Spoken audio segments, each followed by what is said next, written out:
اللهم لبيك لبيك لا شريك لك لبيك إن الحمد والنعمة لك والملك لا شريك لك. Namshukuru Mwenyezi Mungu kwa kutukutanisha leo hapa. Tumekuja kwa ajili ya kuaga mahujaji wetu wa Zanzibar ambao wanatarajia kwenda kufanya ibada ya Hija. Na huu umekuwa ni utaratibu wa kawaida kwa serikali yetu kuaga mahujaji.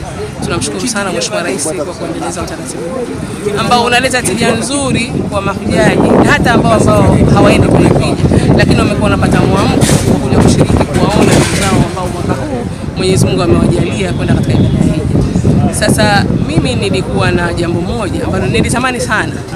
Wakati wa kwenda tunawaaga, lakini wakati wa kurudi hatuwapokei. Nilitarajia sana ofisi hii ya wakfu wangeandaa, kwa sababu mahujaji wanaporudi tunaambiwa wanakuwa safi, wanakuwa hawana dhambi, maana yake ndio ambacho tunakiamini. Na hivyo ndivyo ilivyo.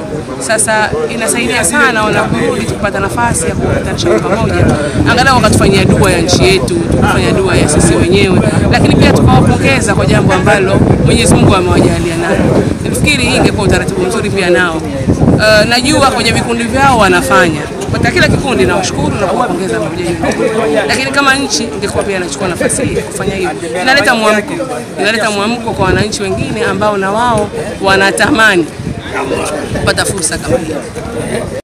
لبيك اللهم لبيك لبيك لا شريك لك لبيك إن الحمد